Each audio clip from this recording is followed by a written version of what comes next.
Why, hello, everyone. Happy Sunday. Welcome to the Dishin Days Beyond Salem special, brought to you by the kind folks of Dishin Days.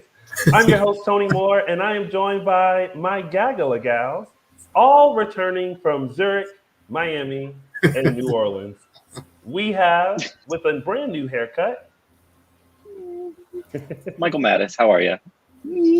hey, and of course, we have the post birthday girl, post mimosas. Hi, everybody. I'm Araceli. I'm sober today and I'm really upset about it. And giving us a collection of his fake books, we have. Hey guys, Justin Hareld here.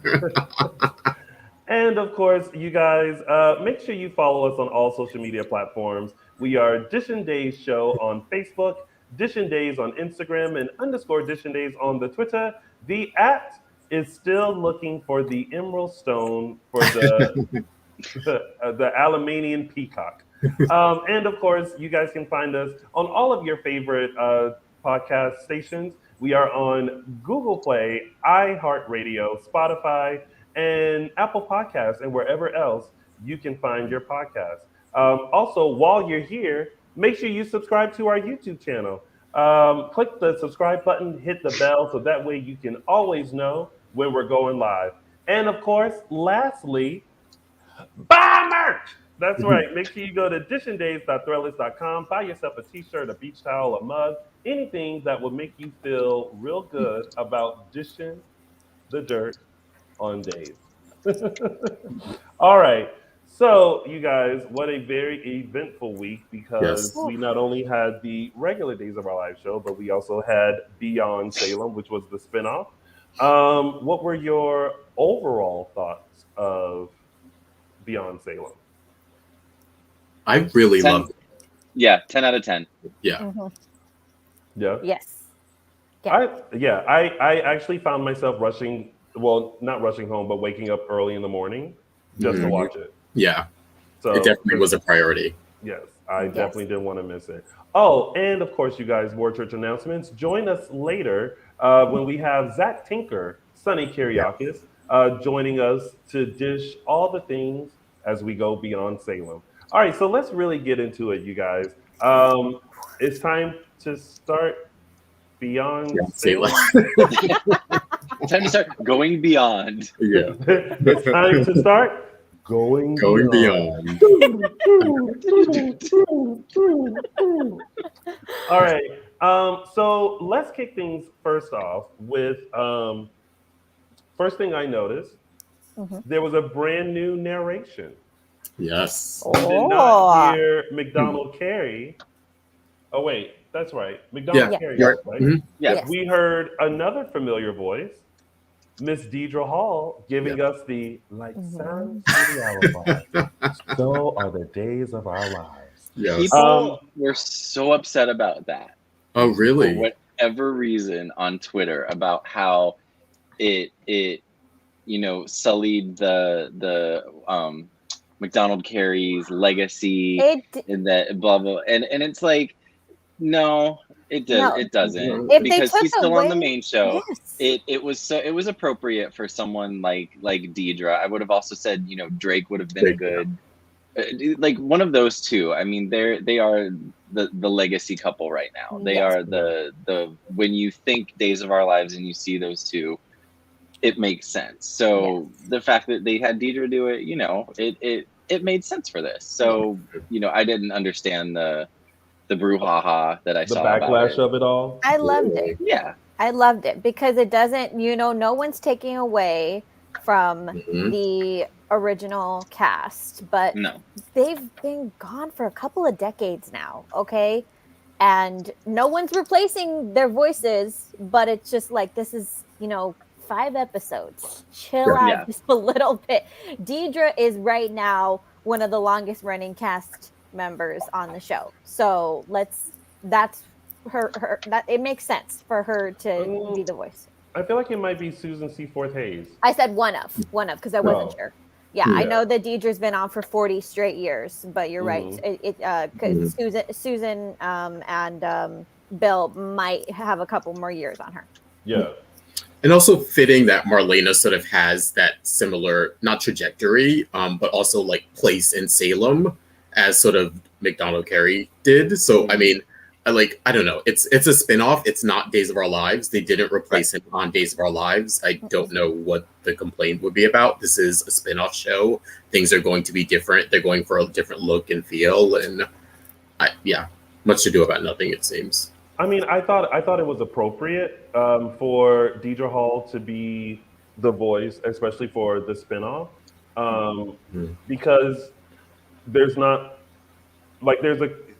Beyond Salem is its own standalone show. Yeah. So it's separate from the regular show. So while protecting that legacy, they started this one. And I think it was appropriate to have Deidre Hall. And I don't know why everyone is making like such a big stink about it. It wasn't everyone. There were just some, probably the same people that aren't happy with anything on the regular show. So it was, I mean, I felt like it was appropriate. And it was a nice welcome surprise. And overall, like I actually like the opening of it. I thoroughly enjoyed as well. Just like, how they did like Deidre Hall and like, all the little like stuff credits from like all the cities and the credits, and special like the credits I thought were also fun to watch. But what I also appreciated were the easy transitions from city to city. So I felt like it wasn't so jarring of like, like, oh, like, okay, I guess we're here. They seamlessly transitioned us from like, Miami to Arizona to Zurich. So that way you always knew where you were as you like nice establishing shots. Yeah, it was very Melrose Place, especially those. A little bit, yeah. As soon as I saw that, I was like, "Are they gonna?" I knew it was coming up when they did the Lisa guest star, Lisa Rinna, and then again Eileen. I was like, "Oh God, they're leaning into this." Yeah, Lisa Rinna was the Heather Locklear special guest star that was on every episode. Yeah, exactly. Yeah. Wow. I thought that was cute. Yeah. All right. So let's travel into each city and storyline. First, let's go to New Orleans, where we had Ben, Sierra, Billy, Agent Graham, and Shane.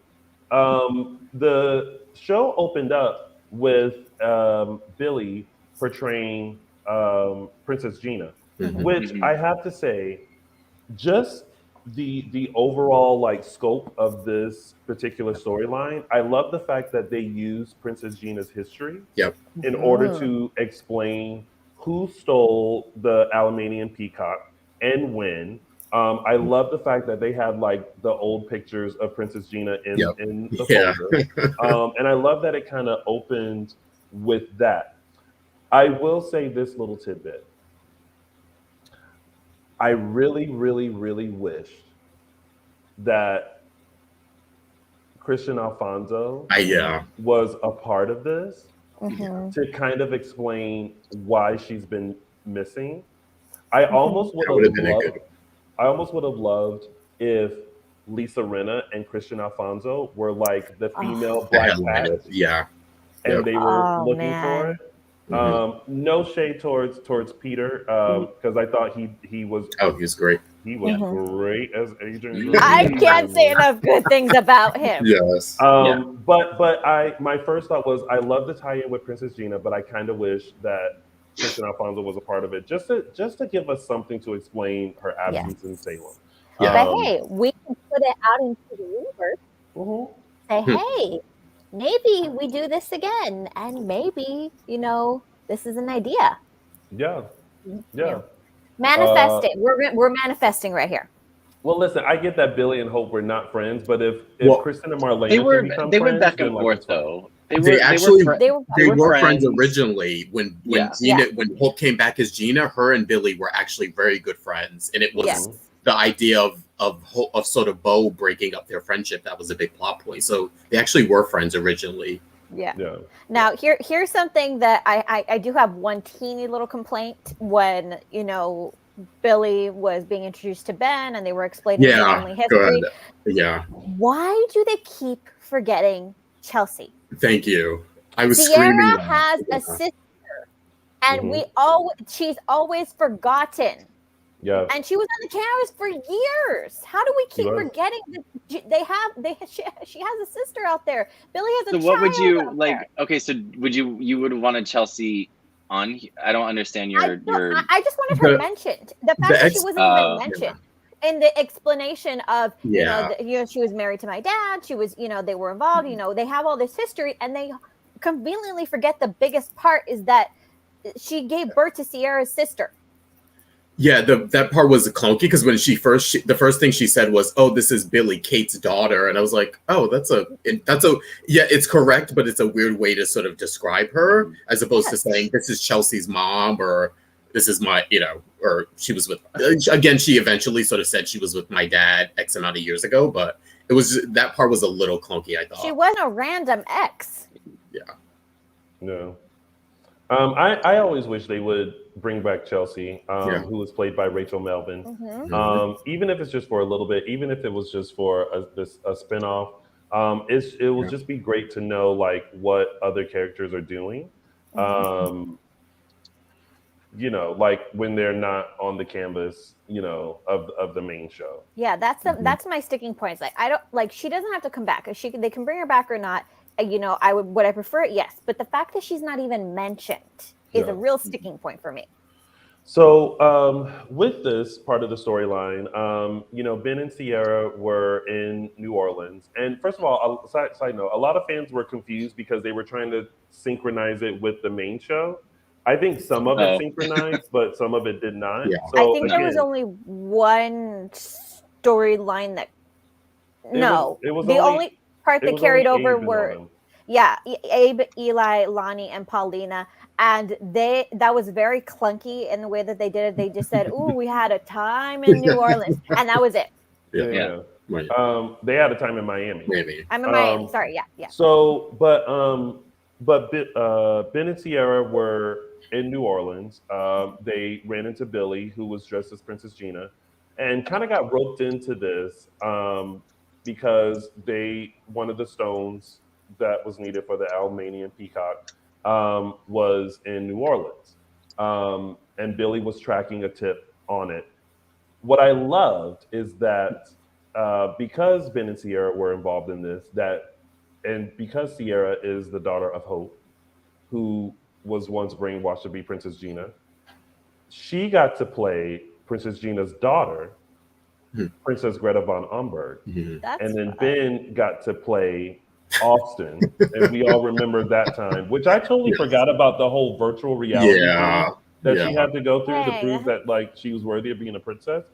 So again, adding the history to this was great as well. But very interesting situation that they were put into because they had to find the stone at the Faversham's wonderful sex party.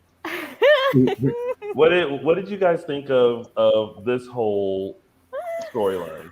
I liked that there were this situation and other situations in this series that probably would have never seen the light of day on the main show. So I think even though it was still done in like, you know, nothing graphic was shown, there was nothing, you know, too R-rated, so to speak.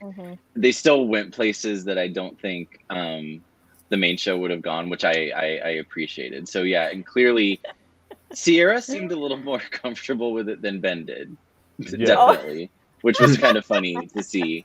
Because Sierra took that guy into the room and was like, "Got any restraints?" I was like, "She knows what she's doing," and Ben just like, like a lost child somewhere. But it was fun. It was funny. I got a lot of giggles out of it. Yeah. I want to give a big credit to Adrienne France. For those of you who don't watch her on the CBS soaps, she is iconic over there. She's fantastic, and she just cracked me up. I also like how they brought in like the with these secondary characters the new characters that they brought in. They stuck within daytime realm. You know, they brought in familiar faces from other shows, which I think was kind of smart. to maybe try to, lure some of those viewers over. And hopefully translate it over to the main show. So, and you could tell that they loved what they were doing, because these are vets on other soaps. They know what they're doing already, and they love it. They love to come and play new stuff. Yeah, I loved Adrian. That was her real life husband too. I forget. Yes, his name is Scott. Scott, yeah, they were great. I love that they were the Favershams, that they were Lily's, or he was Lily's granddaughter. I love that about it.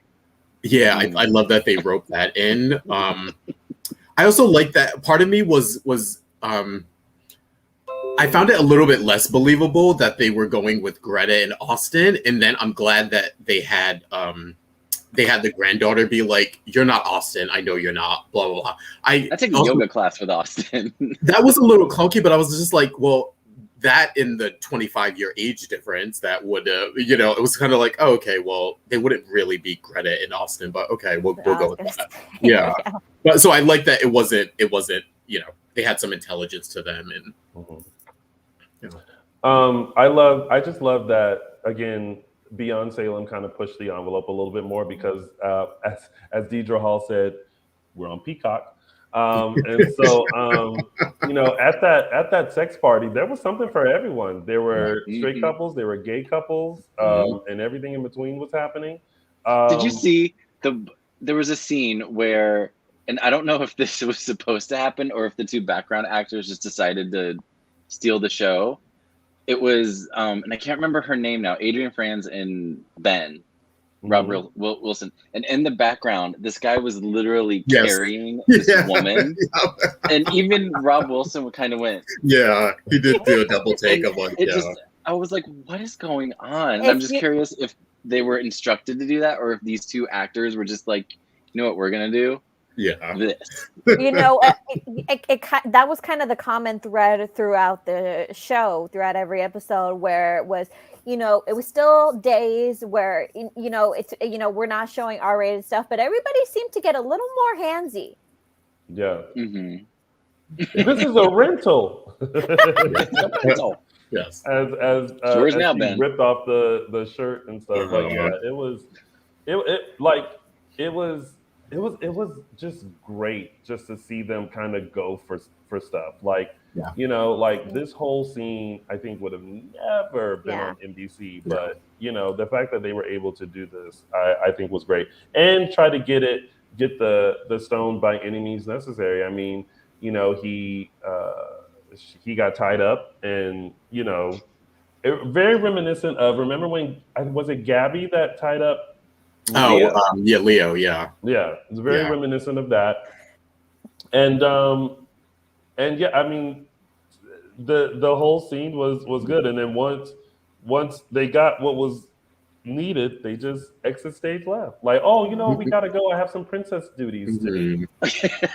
Yeah, I like that it seemed very meta, especially for Sin. I feel like they're on days they're a very sexual couple. So to put them in this environment, I thought it was sort of meta to have them sort of be the more reserved of the two, sort of put them in this environment and see them sort of sort of drink a little bit and be embarrassed. So, and you're right, Michael. It was interesting to see how Sierra was very comfortable and like, okay, we're just gonna play this role. Well, and we used to joke on the main show when Ben and Sierra were leading up to their wedding that Sierra's her way of dealing with things was always like, well, I know a way. Like, she was the horny one and Ben wasn't. So it does make sense that maybe she's a little more comfortable in this environment than Ben is.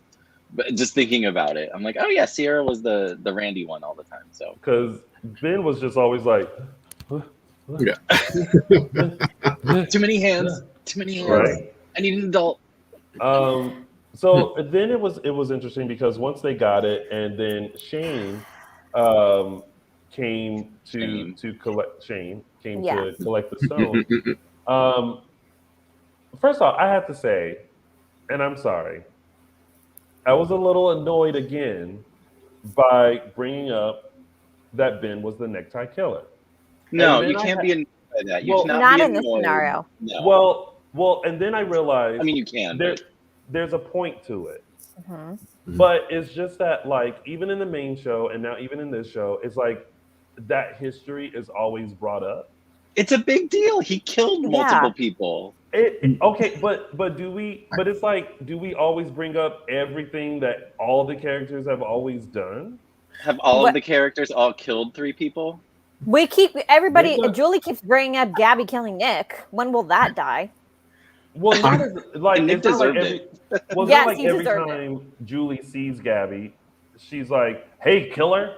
You know, like it's not that interaction all the time. It's just like all the time. But they do it with like when people are introduced to the fact that Sierra and Ben are married. It's not like the same characters are bringing it up all the time. Like when Johnny came onto the main show, he kind of, you know, the next guy killer. They don't know him. And then Billy, and then Billy doesn't know Ben, so she had the reaction. And then Shane Donovan, it was his granddaughter. So of course, it's not random people meeting Ben. These are people that were connected. Will is Billy's nephew, so she had every right to have that reaction. But she knows Sierra. She knows Hope. She knows Hope would never have allowed this to happen if things hadn't changed. And she's obviously talked to Will, so Billy knows more. You know what's going on.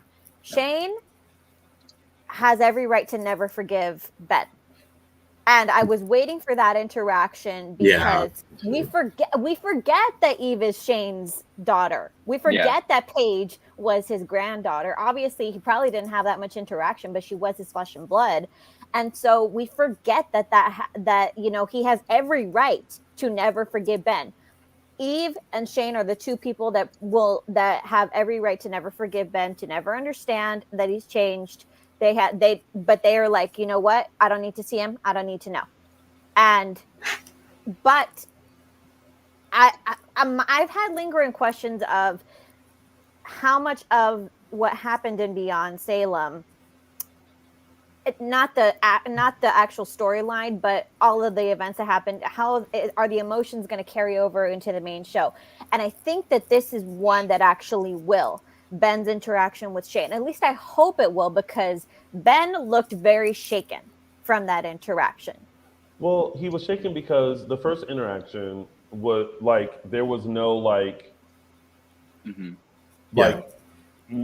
madness towards him. Right. Like it's just like, oh, I've made peace with that, and it's like, wait. And what? I didn't even pick that up was on a red flag for me. That was like I was like, oh, like in the moment I was like, oh, he's made peace with. I'm like, okay, I went with it. I like that part totally fooled me. Huge red when flag. I was watching. Yeah, that was a red flag for me. Well, yeah, because I picked up on it went something. Over my head. I was like, and it brings me back to what I was saying about like it always being mentioned, and then I realized there was a reason, and that was because we were supposed to pick up on the fact that Shane would have had a different. Like, the real Shane would have had would have been a little angry. And he did. And so I get that interaction, but we'll pick that plot point on towards the end, because it was definitely a twist that I wasn't expecting, but a great way to close out everything.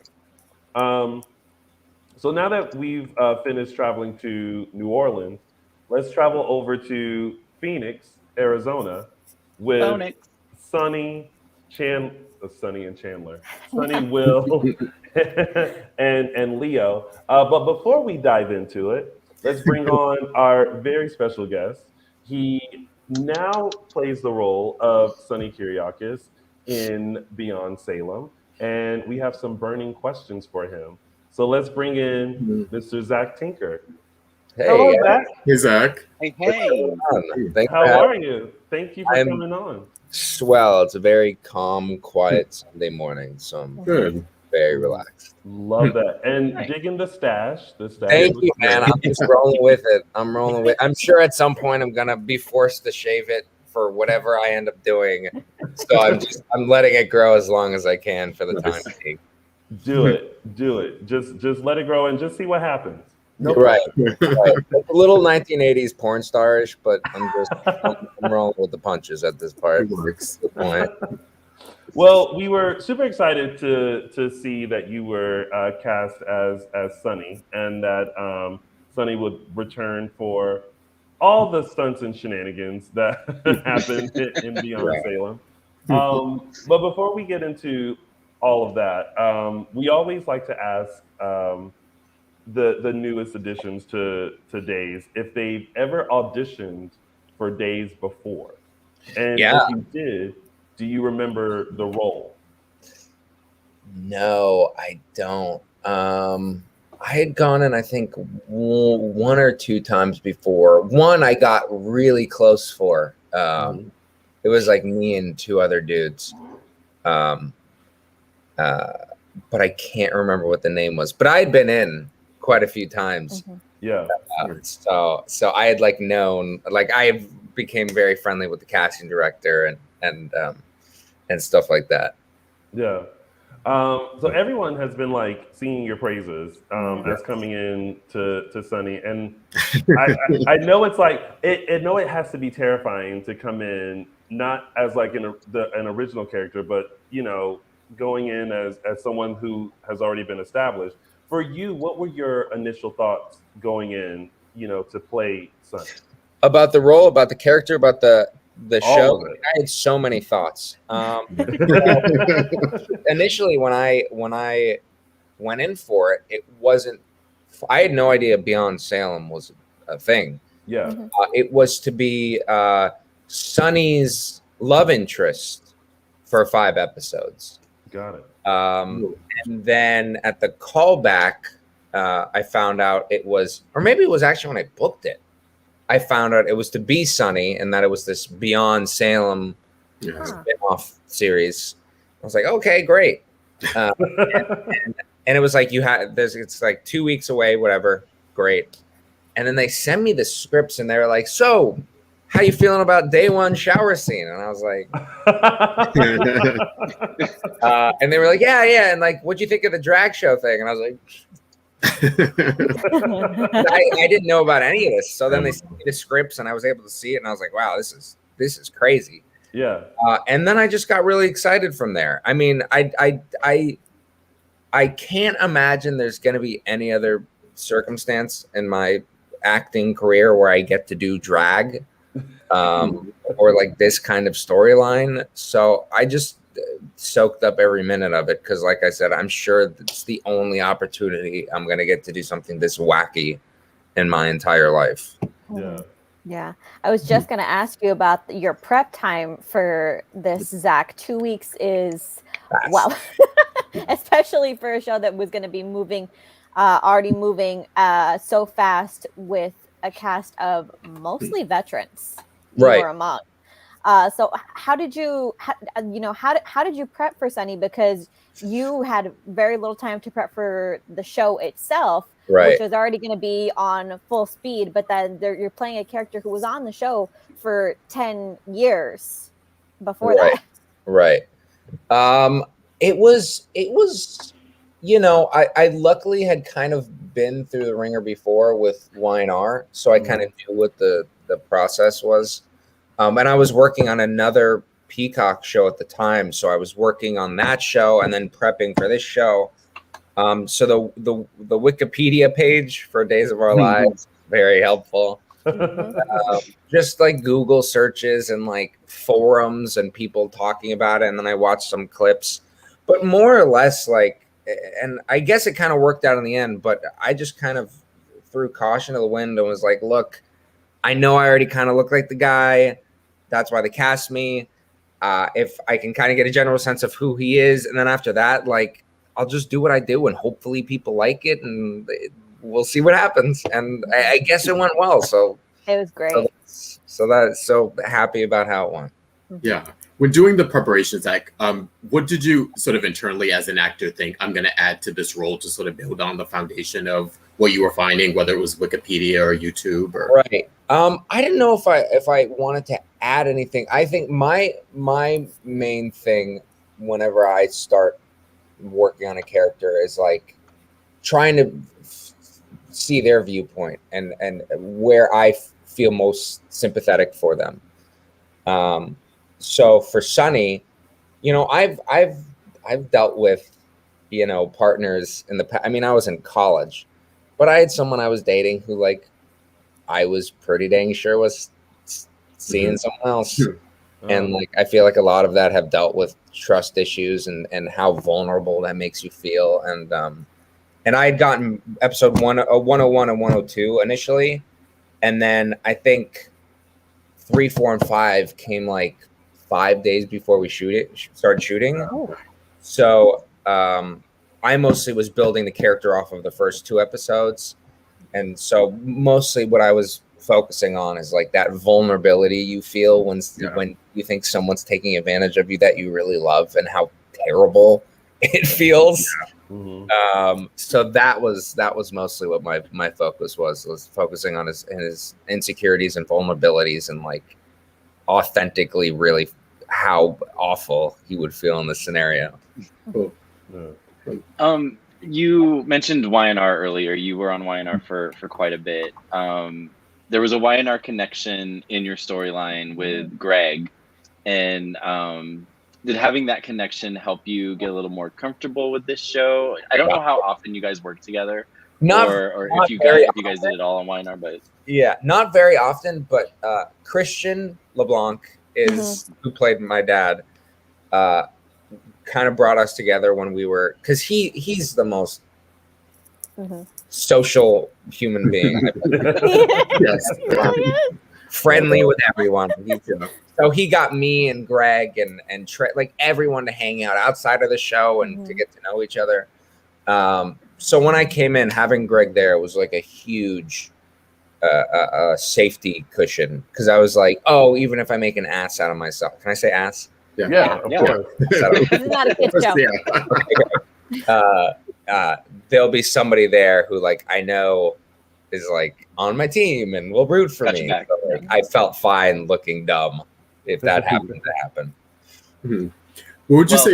I don't think any of us would say you look dumb at any point. And the feedback, all the feedback I saw at least was very positive, and all the feedback from the chat room is very, very positive. If that makes you brings you a little comfort, so good. That makes me feel good. I'm an actor, so our egos are very low. So we need constant praise, or either we collapse into a black hole. Hey, our chat room right now loves you. Yeah. So. Yeah. Good. Zach, going off that, what would you say attribute to the chemistry you had between, just not with you and Greg, but also with Chandler and Billy? We were just kind of a boys club. I don't know. I can't articulate exactly why we worked so well together, but from day one, and I know because I watched it. It played. We were having as much fun off screen as we were on screen. Like we just all got along so well, and it was just like a bros fest and really, really nice. But then we get into the scenes, and me and Chandler were able to connect really authentically, and like I really couldn't have asked for better castmates. And I'm sure everyone always says that, but like I really mean it just clicked weirdly well, and like really did. Worked so well. And I think it was kind of also attributed to the fact that the storyline was so wacky with the drag stuff that we were all just like, well, we're in this together. Let's go for it. Yeah. So we all knew we were on this like train ride together. So it made the camaraderie even that much stronger, I think. Nice. So speaking of the drag scene, your dance. Your dance. Let's talk about that for a second. We had a choreographer come in, just those. So that was a rehearsed, like a very rehearsed. My question was going to be, was that rehearsed, or were they just like, all right, come up with a dance and it's on you? Right. Little bit of both. We rehearsed for the first time, I think a day, maybe 2 days, but I think it was the day before we got like our routine. But then when we got on set, I think the choreographer and the people, the higher ups on the show realized like, oh, they're just kind of have to do like their own thing. And then I think that's the best way of getting this take, because they're not going to get this choreography. At least me. Yeah. It's choreography. I'm pretty decent at memorizing lines. But choreography is like a different part of the brain. It's a completely different beat. Yeah, it just I don't get it. I really would have to have a lot more time to get it because my brain doesn't naturally. And I grew up playing sports, so I was like, oh yeah, I can. Yeah. Body, it's totally. It's a different muscle. Yeah, it's so out of my wheelhouse. So I was just like, okay, I kind of did half of what he told me, and then half the time I was just throwing my arms up and like. But that worked for the script. Yeah, and then I was supposed to fall, and I was like, "Oh, I can do that. I can fall that." So yeah. Quick question, Zach. Now, of course, your drag name was Sunny Delight, right? On the show, all of the drag names were so good, right? But I'm curious to know, like, once you, because I know what it feels like to like sit in the chair and literally like close your eyes and then wake up and suddenly like you're a woman. It's amazing. Yeah. But when you opened your eyes and you saw like everything come together, the wig, the makeup, what would you have named your drag alter ego? I was thinking about this. I initially my first instinct was it would have to be something with Tinkerbell or something in that facility, but I feel like that's too easy. Like it's a fastball down the middle, too obvious. Yeah, so I don't know. I was a little bummed because when I saw myself, I was like, wow, but I was like, man, I wish I had been able to shave the beard too, because I still had the like 5 o'clock shadow. And I really wish I'd been able, because for continuity, I had to keep it. And it didn't make sense, but I really wish I'd been able to go, because like you said, it's wild, and you like really do like. It's really easy to let go because you feel like you're a different person. Yeah, so, like you're able to. I wouldn't be able to dance like that without those clothes on. I wouldn't. I'm very timid when it comes to dancing in front of people, but like. Having another persona and like having the wig on and feeling the hair, like I was totally able to let go. It's a crazy cool experience. Did you stare at yourself a lot? Oh yeah, I took so many pictures. How were the heels? Is this your last time in heels? Oh yeah, man, you guys do it. They are the most uncomfortable trip. I tweaked when I get like rushed on the stage and I do the thing and I like kind of fall and they like cut around it so you really couldn't tell. But like when I like went out right before or right when I went on stage, I like did one of the ankle things where you like roll your ankle. And I was like, I don't know how you guys do this. You lean forward. You have to lean on the balls of your feet. Is that what it is? Because my feet hurt for like 2 days. Oh no, there's no getting around that. That is inevitable. That I actually posed that question on the show, and I'm like, yes, it is supposed to be this uncomfortable, and I don't care how many Dr. Schultz. That was an ad lib, by the way. Oh yeah. Are your feet supposed to hurt? That was an ad lib. The answer is my feet hurt extraordinarily much. Yeah, but just for future reference, if you ever want to do drag again, you lean forward. I think I'll be if I do drag again, I'll take on a persona who wears socks and sandals, and everything else is good, but the socks and sandals stay. Now, Zach, I want to know. I know this question it's out of your hands, so but would you be willing to come to Salem full time? Heck yeah! If they let me do stuff like this. Of course. It was just oh man, I can't express to you. Like our chat room loves you. And mind you, we have a very picky crowd. Yes, right. Especially when it comes to No, I know. I remember when I the Days has been very welcoming, and YNR was very welcoming too. But I remember when I started YNR, a lot of people were like, I don't like this new guy. And I was like, I'm sorry, I just started. I'm so sorry.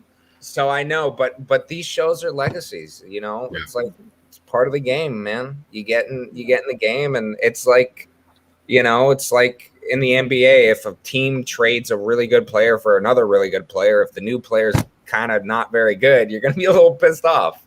So I totally get it. Well, I feel like you did an amazing job, like coming in as Sonny, and I know you were hit with a lot coming in. You were hit with not only playing Sonny, but like there was a steamy shower scene that not only involved Chandler, but that Greg was supposed to be the first day, and bless his heart, Chandler went to the producers and was like, "Hey, can we move this to day 3? We literally just met today, like, to, like get to know each other." Which I'm so glad he did. I think it would have been fine, but I don't think we would have felt as like comfortable getting into that scene. And you know, it's not like we didn't go into like a warm shot. Like it's like this unit that they push out and they hose into, and there's crew around. So like, it was a lot. It was very nice that they gave us a few days to like kind of get more comfortable. Well, that explains why Sonny was far back from the water, because you were probably like, listen, that water's cold. Oh, it was like warm for like 7 seconds, and then it got like a garden hose temperature. I'm gonna stand outside of the shower. So Zach, before we let you go, overall, how was your experience in Beyond Salem? Fantastic. I say this without, you know, I'm again, it's so cliche to be like, it was the best time but like, it was the best. I just had such a whirlwind. It was 5 really fast, jam-packed days. It's a little stressful because, you know, the whole COVID stuff in the world is going on. And everything's going on in your life. So when you get to set and you get to play, it's like you totally forget about it. And it was 5 days of just having the most ridiculous fun with the most awesome people and 3 dudes who me, Billy, me. Us guys in those scenes, dudes. Us dudes doing those scenes and just really having a blast and getting to escape. And I hope we provided an escape for other people during these crazy times. Absolutely. It's a lot of fun.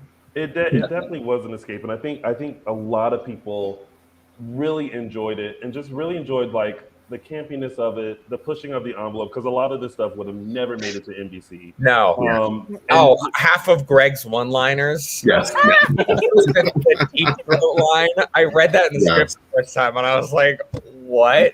My favorite one-liner was actually Billy Flynn, and it was in the very first episode where he was like, "Yeah, I need to speak to Will Horton," and he said something like, "I got a big tip for him." Right. When he picks up the phone. I was like, "That's great, right there." Fantastic. Yeah, we had a lot of those. We had a whole bunch of those. Him comparing us to Bert and Ernie was fantastic. That was hilarious. I was like, that's especially in one of the episodes. I think the wardrobe they gave me was fantastic, but I think it was when Jackie Cox comes. That shirt they had me wear. It was cool. I look just like Bert and Ernie right now. I don't know which one, but I look like one of them. We can never tell who's Bert and who's Ernie. Like, no, I would just call me Bernie. I'll be a Bernie. Well, Zach, it was such a pleasure having you on and having a chance to meet you. And I want to remind everyone that in just a few weeks, with Spectrum Celebrity Events, you guys can join the virtual Q&A with Zach. That is October 16th. Yes. No, it's September 25th. Sorry. You can purchase tickets at SpectrumCelebrityEvents.com, and I'll be hosting, so you'll see me again, Zach. Looking forward to it. Awesome. Well, thank you, Zach, for chatting with us and so much, going Beyond Salem with us. And we can't wait to hopefully chat with you again soon. Thank you, guys. Really appreciate it. Thanks, Zach. Awesome. See you guys. Bye, Zach. Bye. Zach was so awesome. I love him. I love him. You know, he had a lot of pressure on him to do this well and do this quickly. So, and we forget, Sonny was on for a decade. So that was a lot. All right, so let's keep traveling because we have a lot more show to get through. In fact, we have some more special guests who are all waiting in the wings, and they have no idea that they're going to be waiting for a little bit. Sorry, guys. I already see one person's face in particular who is like, oh gosh, like really Tony Moore, and he knows who I'm talking to. James Lott Jr. can hang on for a minute. We see. He knows the drill. Yeah. He will be okay. It's live television, folks. Exactly. James Lott Jr. would say. All right, so let's keep traveling into Phoenix. We covered a lot, and I feel like this was the most fun. Yeah. Out of all of them. With I feel like this was definitely either Ron or the producer making up for the fact that they got rid of the gay presence on the main show. And they're like, okay, honey, they made up for Beyond Salem, we're making it the queerest shit you've ever seen on this show. And it was, I felt like bringing in Jackie Cox to play Lisa Rinna. And it just kind of that part, the tongue-in-cheek housewives, I was all about. I thought that was funny. I thought it was you were all about that, Michael Madden. Really? I was all about that part. The later part that we'll get into, not a fan. No. However, bringing Jackie and having Billy, like the interaction between them was great, and I loved Jackie Cox on RuPaul's Drag Race. I was actually hoping she would win her season. Did not, but whatever.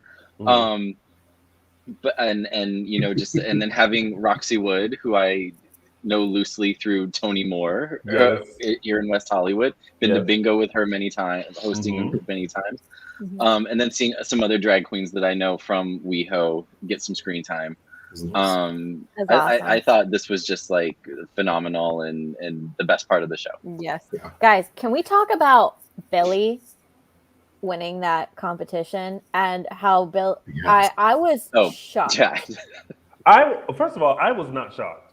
I was just like, what? I never ever would have expected that out of Billy Flynn. But that okay. Well, I would, right? See, I thought that was very Billy and not Chad. It was more Billy than Chad. Well. Okay, fair, But I was and of course it was going to be the straight guy, the nervous straight guy that won. Like that had to be expected. It couldn't be one of the gay guys, right? It would it fit so well that it was Chad, and then Chad became nervous that he would make an ugly woman.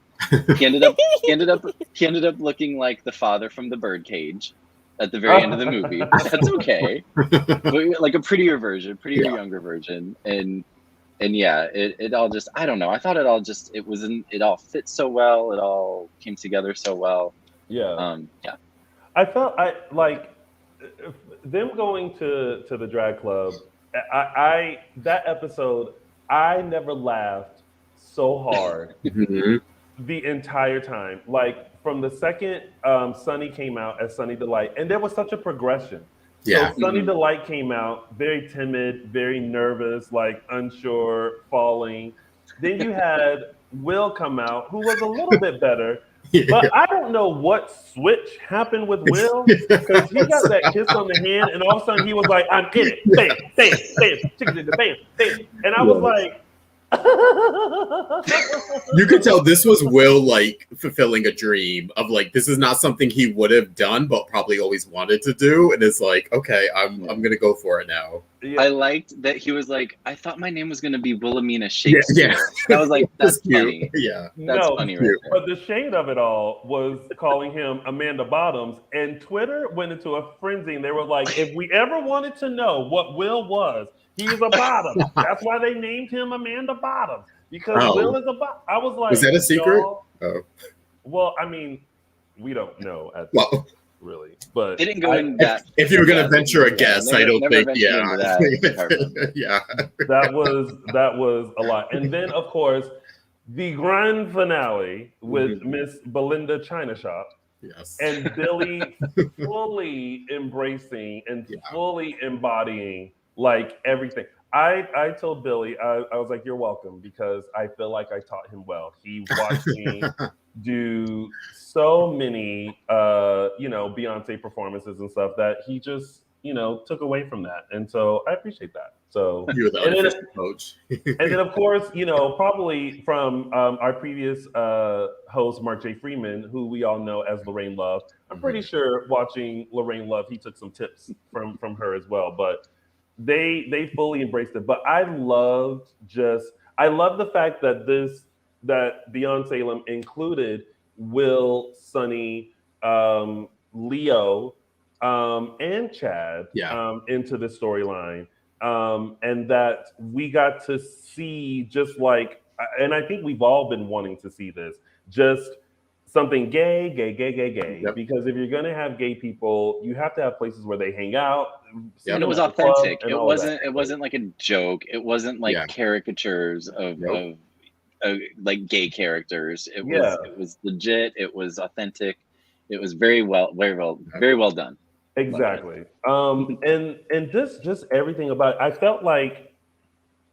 I really felt like Leo carried the storyline. Yes. Yeah. Just with all his Leo-isms. And I miss all that. Just being a character that's so authentically gay. Like when they were in the shower and Leo looked at Sonny and was like, "You have nothing I haven't seen before." And then went and grabbed Will.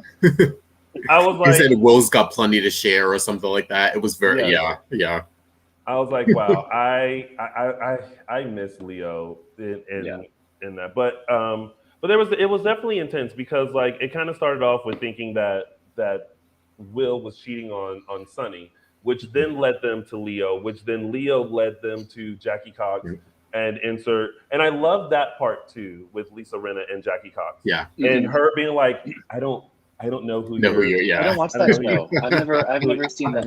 Who are you supposed to be? Let's not talk about the husband.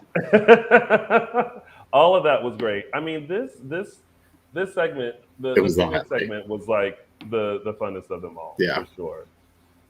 We lost Araceli due to bad Wi-Fi, but we're just gonna keep going. We got more stuff. We started something about who's bottoms and who's tops in the chat room, and they're all kind of. Paul is being brought into the about who was what. God. I'm just like, wow, okay. Someone needs a cold shower in that chat room. Anywho, so funny. That is hilarious. So, anywho, let's travel over to and I forgot to mention Lisa Rinna and the lip liner, which is probably for public promotion. I'm like, they had all the isms in there, so I truly love that. All right, so let's travel over to Zurich, where we had Carrie, Austin, Anna, Tony, John, Marlena, and Kristen. This kind of started because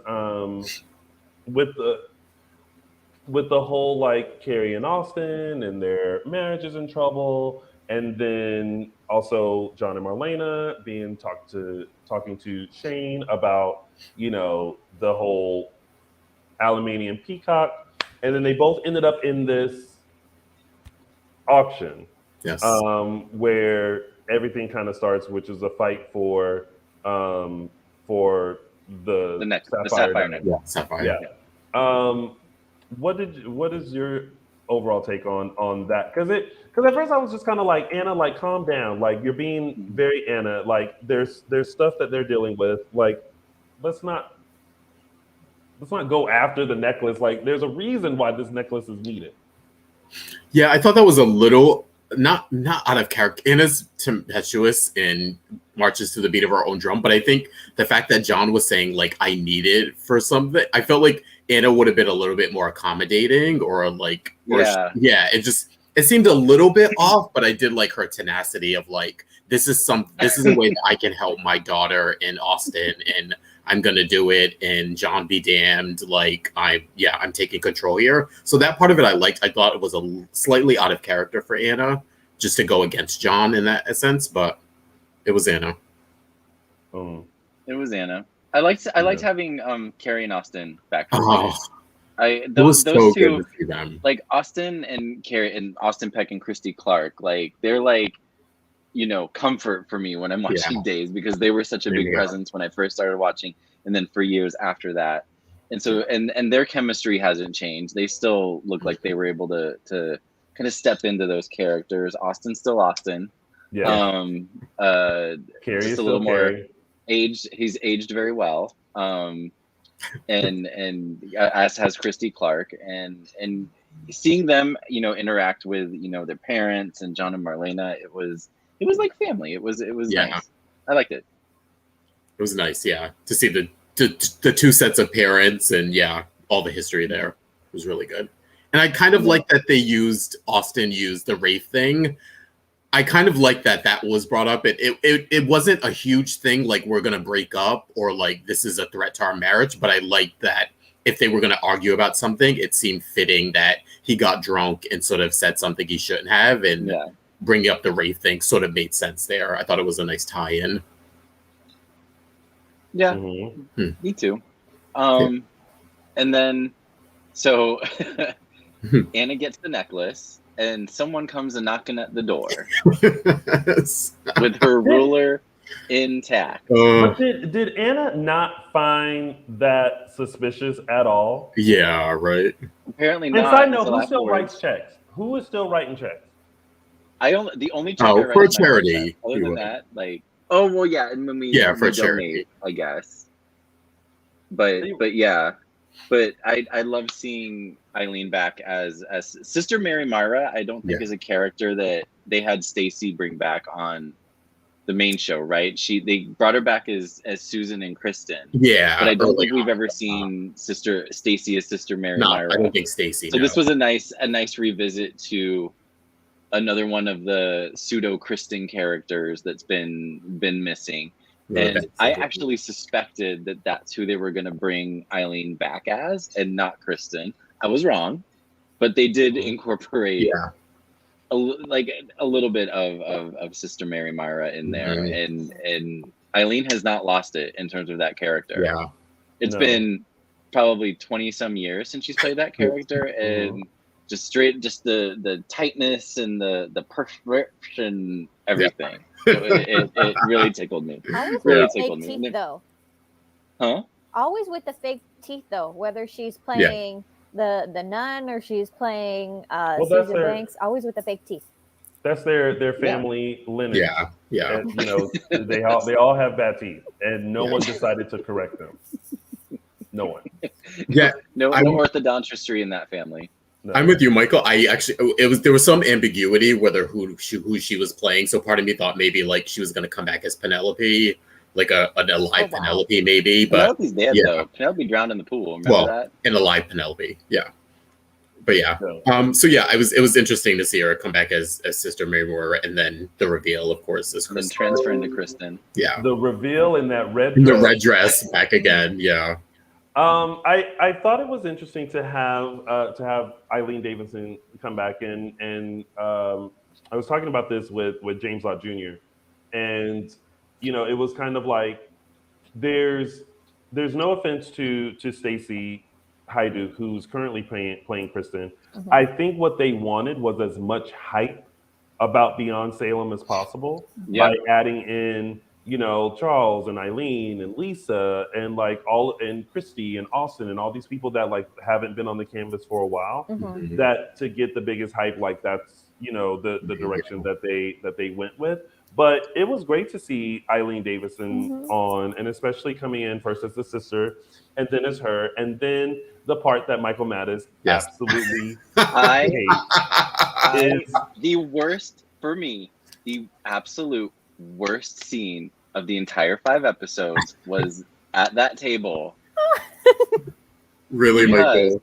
Yes, really. Because this should not have been. Stop. This should not have been a scene. This should not have been an Eileen Davidson, Lisa Rinna scene. This should have been a Kristen Billy scene, using the history of their friendship, which they alluded to. Mm-hmm. But instead of having a great scene where these two characters using their friendship, they were great friends back in the day, great. Yeah. And I remember watching that. And so I was really thinking oh, great, these two characters, they're going to really dig into their friendship. And it ended up just being like, have a piece of bread. It's not okay, blah, blah, blah. It just ended up being like they're reciting a scene from Real Housewives of Beverly Hills. It was not Kristen and Billy. It was Eileen and Lisa Rinna, which I don't fault Eileen or Lisa for. This was written for them. But I was just disappointed that it wasn't a character driven scene. It was, it just lifted me out of the entire story. And so that's why I had like I said before, the Jackie Cox, I found that cute, but there is too much of a good thing. And I think it fell flat for me, and just, I did not like it. Yeah, I mean, listen, I love Real Housewives of Beverly Hills, and when they went into it, I knew it was going to be something cheeky. I mean, we've seen it all along with Marla Gibbs coming back, with Paulina, Paulina living in 227, the assistant being named Mary. So we were going to expect some cheekiness. And I just thought the scene was just like everything else with Beyond Salem. It was campy, it was fun, it was playing homage to these two people. And when Eileen Davidson was recently on Watch What Happens Live with Andy Cohen, and she said her and Lisa Rinna saw it and they thought it was hilarious that they incorporated that. So I would have appreciated it outside of, like, if they had, I don't know, I would have appreciated it outside of the story that we were trying to be invested in. But you know what I mean? But there was a lot of, aside with the Beverly Hills Housewives of Beverly Hills homage, there was also some tea spilling kind of going back and forth as far as like, when Kristen was like, what about your drug problem, Billy? And what about this? And like, I was like, so like they had and if they had stuck with that, if they had stuck with character history, characters, it could have been. I get what you're saying, Michael. It could have been done very simply, where Billy could have just thrown all of what Kristen did back in her face. I was surprised she didn't do that, because Kristen's rap sheet is a lot longer than Billy's. Yes, like, and her recent rap sheet is a lot longer. Yeah. No one has time to repeat Kristen's history. And side note, the scene where Agent Graham said that he got Kristen's file. When he picked up that file, I was like, honey, do you know Kristen DeMera? Because that file looked real small. Like he should have been like, so I got Kristen DeMera's file. Yeah, right. Yeah. And just started like looking at like that. Like he did this. He said, so I got Kristen DeMera's file. I'm like, that was one day back in like 91. That was one day in 1998. You can't even email it. It's so big. You need to fax it. Yeah. Right. I'm like, okay. I liked it. I thought I did agree. Some of it was a little clunky. I think the flipping of the table I thought was a little clunky, but for the most part, I enjoyed it. I like that it did start out as a character and sort of it did delve into sort of the reality of these two women in their other show that they do together. But I was fine. I thought it fit with the campiness of the show. Yeah, but it was great to see Eileen and Lisa on screen together, because they sort of didn't get scenes the last time they were both on the show very briefly. I don't believe we got any friendship scenes with them. So this is the first time they've been together since like the late 90s or early 2000s. So yeah, it was worth it. Even though it may not have been great, I think it was worth it to have them together. Agreed. And I agree. It was a little clunky, but again, and I kind of felt this throughout, that there were times where you knew that it was crunch time and they had to film this. Yeah. And so like some of the lines you were kind of like, if you just had one more take, like this could have been executed a little better. And that's how I felt about the table flipping scene. Like it should have been like boom, boom, but except it was like flip table, get up.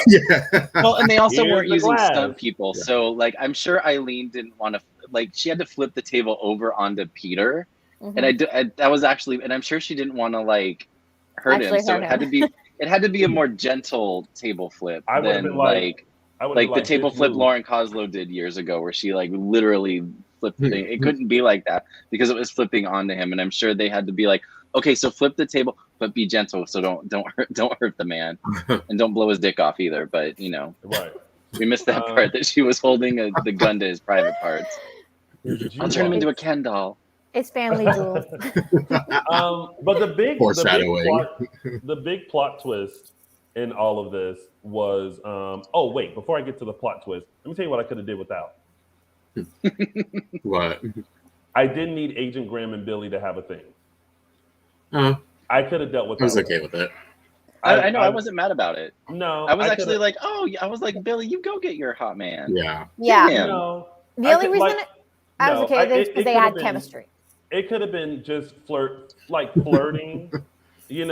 innuendos, okay, you looking cute today. You looking scrumdiddlyumptious in this towel. But I didn't need like a kiss and then make it seem like this is a potential thing. I could have dealt without that. Mm-hmm. But plot twist, it wasn't Shane. It was Drew. Mm-hmm. And I'm sure James Lott Jr., when he comes on, he'll give us the history of the Drew Shane thing because James is still waiting. He hasn't bounced yet. He hasn't written a song yet. James has had a snack. Girls, he done made lunch. He's probably he's doing all kinds of stuff. But I thought that was a great twist because one, I wasn't expecting it. I was like, okay, episode 5, we're about to wrap things up. But then when Ben had the interaction with Shane, I was like, oh, that's weird. And then when Shane came in, I was like, well, look at that. I wasn't expecting that at all.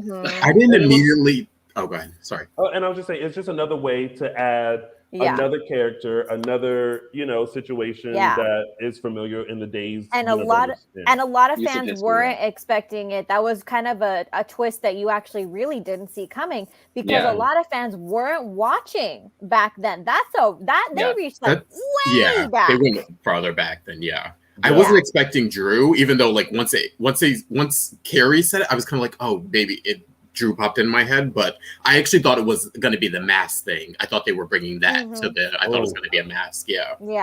You don't need no mask when the actor played the twin as well. This is better. This is good. I loved roping Marlena in at the end because she was Drew's doctor and she was kind of close to him and has sort of some affection for him. So I did like that part of the history of him using Marlena to appeal to Drew. And finally, this happened. All the years these bitches have been kidnapped, fake death, all this kind of stuff, and you think, oh, I'm in this situation again. Yeah. How am I going to get out of it? When Marlena gave Agent Graham the Kung Fu Hi-Ya, I was like, finally!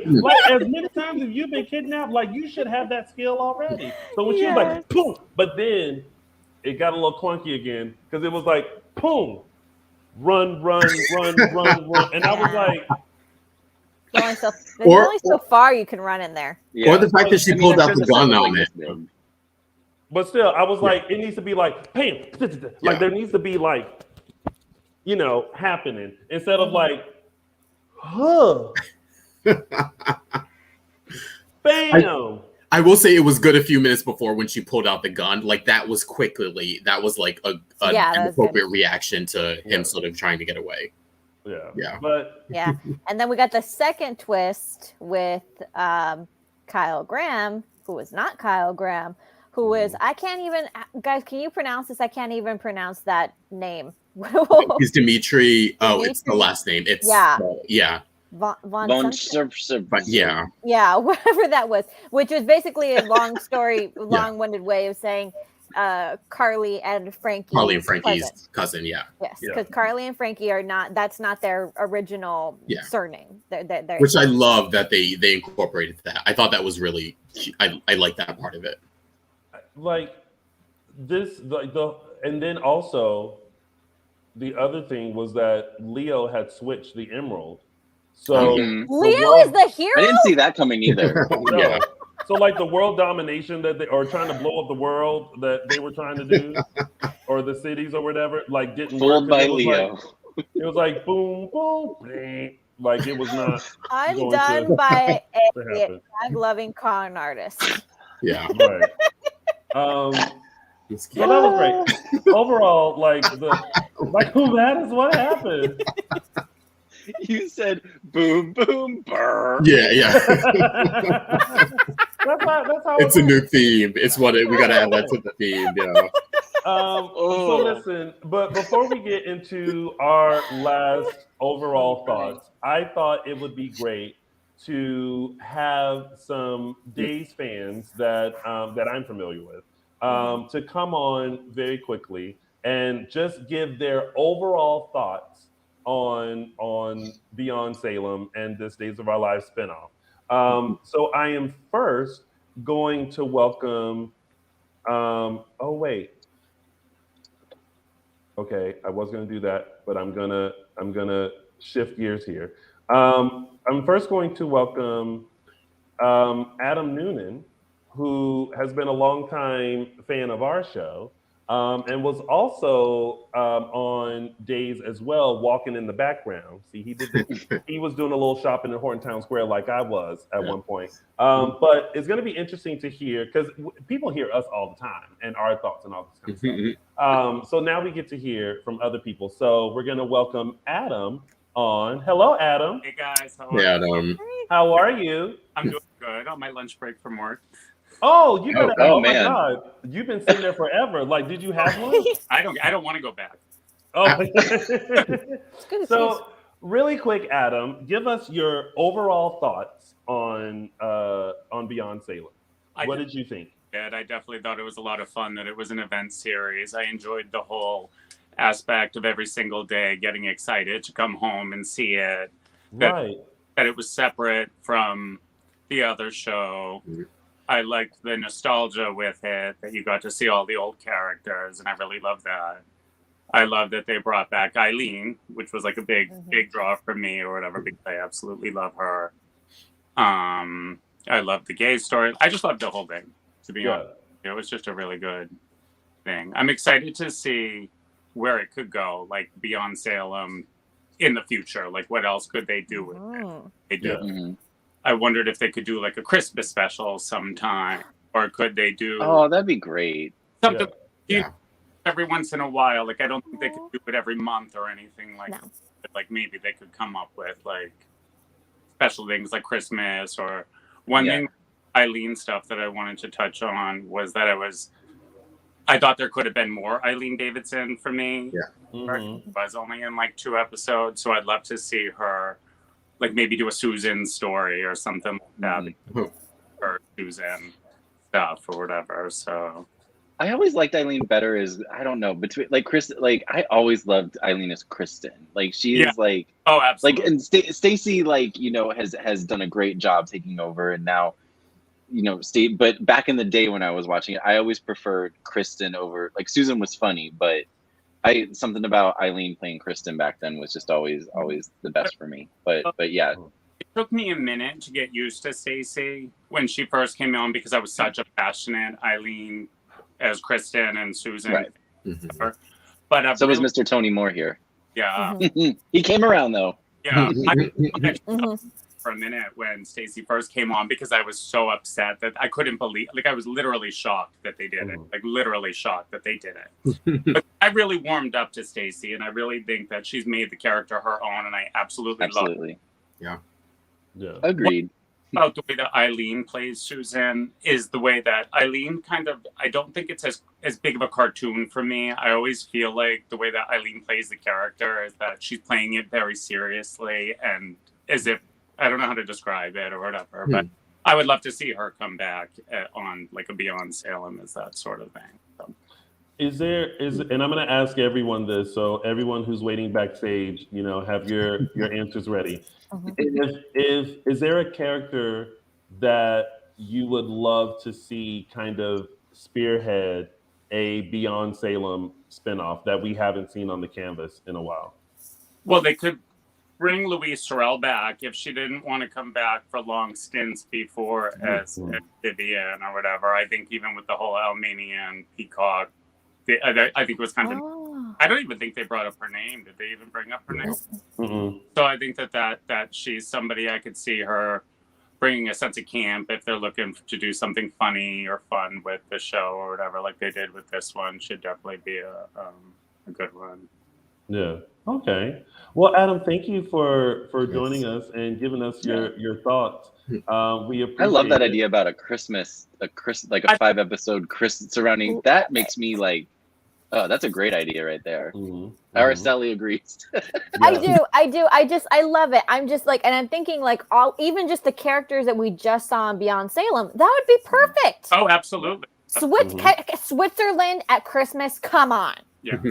Throw a Christmas party. Somebody could throw a Christmas party and invite some old characters back, and then there's a reason. Then shenanigans ensue, and yeah, excellent. That's a good idea. All right, well, Adam, you go back to work. Thank you. And then watch the rest of this later. Yeah, guys, thank you for having me. Thank you, Adam. Bye. Bye. All right, we are next going to bring on Miss Betty Jean. I love being on Miss Betty Jean. How are you, Betty Jean? Hey, Betty Jean. Hi. I don't know if you've seen me sipping my tea. Oh, look at her in her Dishin Days merch, y'all. And my She bought Dishin merch. Days Oh, She got good on merch. you. Thank you for that. I absolutely loved Beyond Salem. Loved it. Oh my God. They could do it. A nighttime series. Yes.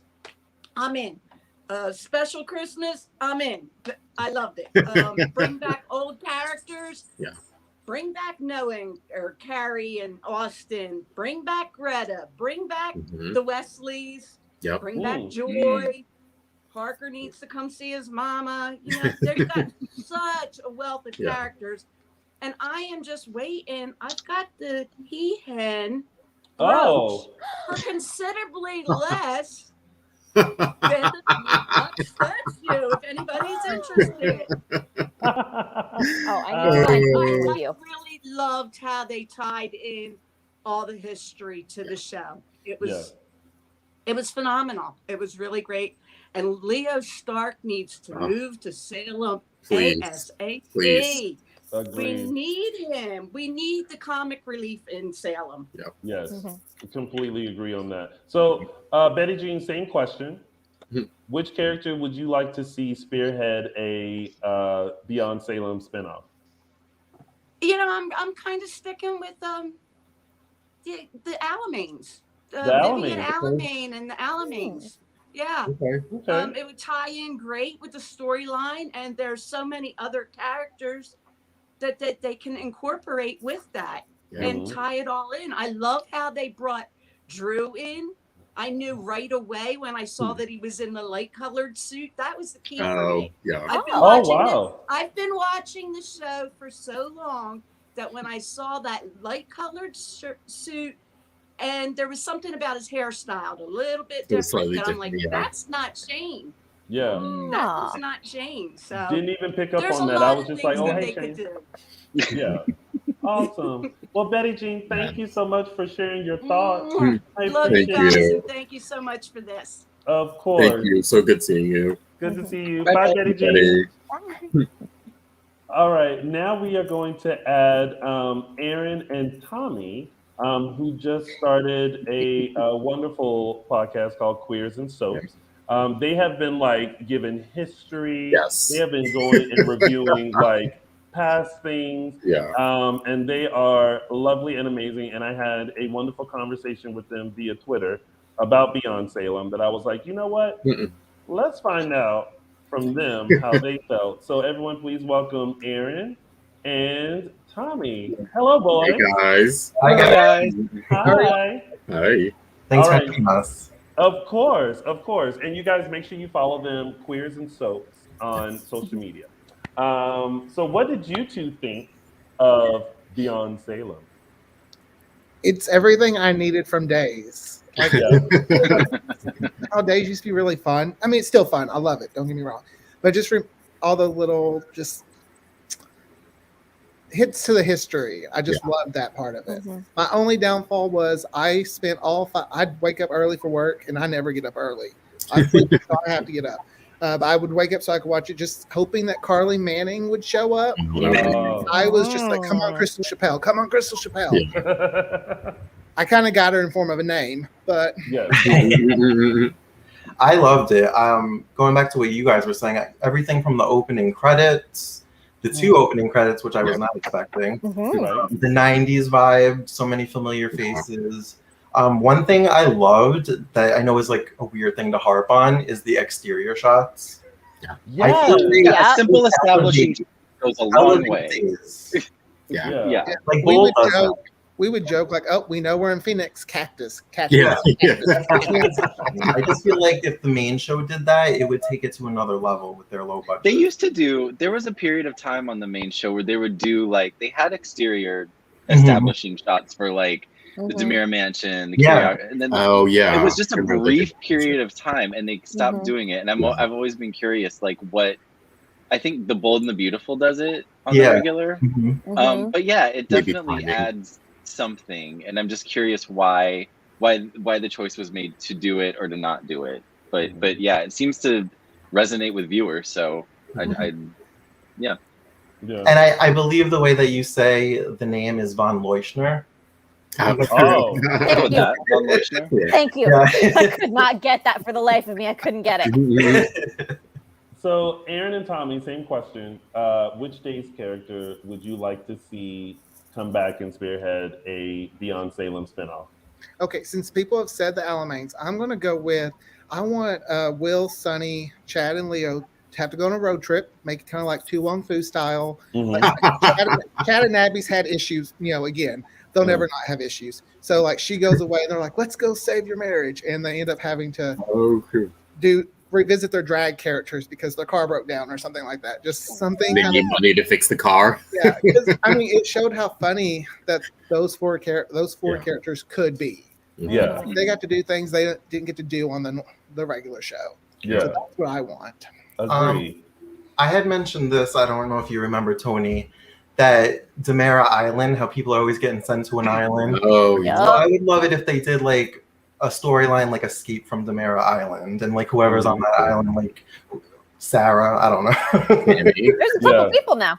Yeah. Like Meliswan, revisit Meliswan. Yeah. Anyone could show up on that island if you really think about it. Like, they're like, wait, how did you get here? And with one explanation, shipwreck. Like, yeah. Wasn't Tony there for like 20-something years without anybody knowing? Yeah. There you go. Yeah. They could bring people back from the dead who have just been like chilling there. Like, listen, I'm not trying to go back to Salem. Y'all crazy. I'm fine here on my island. I would also love if they would revisit Peter Blake. I would love. They could bring. You know what? You brought that up. I had a thought last night. They could. I don't know if Peter would be age appropriate, but Peter. Is it Porte or Port? His last name. Oh, Peter Port. Yes. Yeah. Bring him back as a new Peter Blake. I looked at a picture of him. I looked at a picture of him the other day, and I was like, "Oh, he kind of fits the look of a Peter Blake." You mean the picture that you took, Michael? Yeah, actually, yeah. Yeah. He and I are like besties now. No, just kidding. No, but because I did ask him, like, has he? I asked you what you asked Zach. Has he ever auditioned before? And he's like, "Oh yeah, I'm in and out of Marnie's office like all the time, and he reads, and they haven't found haven't really found the right fit for him." But I thought, I just looked at him and I was like, "Oh, he might make a good Peter Blake." So it's interesting that Tommy, you bring that up because I have an actor for it, yeah. But if they didn't want to, whatever. But yeah. I was kind of hoping there'd be like a tiny cliffhanger, even though it is a limited series. Everything's limited until it's popular. Right. So I was hoping it would be like a little like hint at what the next topic would be, but I was like, all right, we're wrapping it up. Yeah. Standalone. Yeah. All right. Well, Tommy and I'm still Aaron, about that Christmas idea though. That made me really excited. I love Christmas, so. Christmas and cocktails go hand in hand with Michael Mattis. Aaron and Tommy, thank you guys so much for joining us. Before you guys go, let the folks know where they can find your podcast. We are on YouTube, all the social medias. If you just type in Queers and Soaps, you'll find us. Yes. Now look for these two. There may be other queers who talk about soaps. and we don't just talk about like queer soaps. It's two queers talking about soaps. Like I try to let people know we're not just talking about gay everybody. Yeah. Well, that sounds a whole lot better than when I started this show with Peter Ramos and Mark J. Freeman, and my opening line was, "We are three dudes that are talking about Days of Our Lives." So that sounds a whole lot better. So you guys make sure you go check out Queers and Soaps, and Tommy and Aaron, thank you guys for popping in. Appreciate Thank you, Sonny. Guys. Bye, you guys. Bye. All right. And y'all, in the midst of that, you know what I realized? We didn't go to Miami at all. I was waiting. I thought we were, yeah. Honestly, it was kind of the weakest one for me. I don't know. There wasn't much plot there. Yeah, I'll say one thing about Miami, which was that I really hope that because they made it seem like it was some random person who robbed Paulina. I needed to be a specific person, and I need that person to be Lonnie's real father. That would have been too much for Beyond Salem to. Yeah, I know exactly, which is why they didn't go there. But the fact that they made it a random person on Beyond Salem didn't work for me. They need to go on Days. They need to name the person. Oh, I was under the impression it was Drew. I was under the impression he orchestrated the thugs to rob her. That's what I thought he was behind everything. Oh, you're right. Yeah. Okay, maybe but that's how separated it felt. No, it could. Yeah, see what I mean? It kind of felt so separated, kind of a thing. Except, guys, did have Jackie, Harry, and Shane and Cheryl actually work together? I thought no one has said anything, but that interaction was really weird where she was like, "Don't I know you from?" So I thought they were doing like a wink or something, but I can't find anything. If anybody knows if they actually worked together on something, because I was really trying to look, but these two have really long amount of credits, so it was a lot of work. Yeah.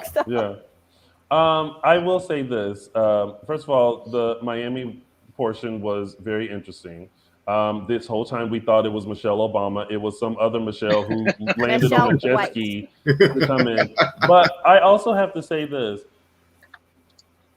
In what world do people rob someone in broad daylight and nobody does anything? Yeah.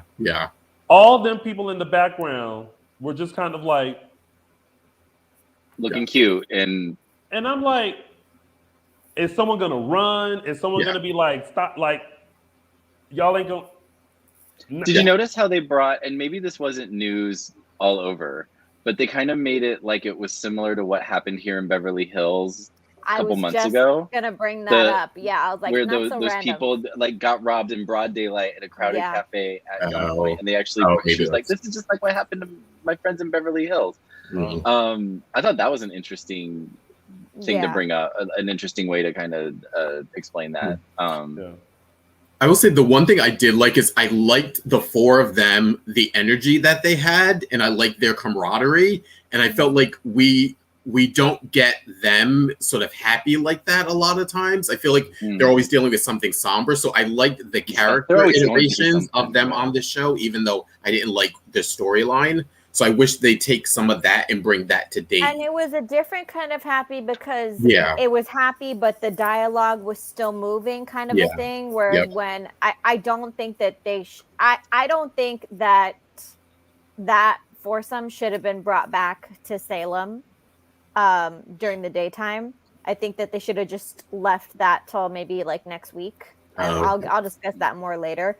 But because that felt clunky, whereas on Beyond Salem, it was happy, but they kept the dialogue moving, and like Jackie was explaining this, that, this is my friend, this, that, and so we got a lot. All right, we still have some people waiting in the wings to give their overall thoughts. I'm going to bring in Miss Christina Sullivan, who, if you guys have been watching Forever and a Day, the soap audio drama, then she plays a very interesting character, but she's also been featured on many other audio dramas as well through JLJ Media. And she is a huge lover of Days of Our Lives. So let me scroll down and bring in, I think I can do it from here.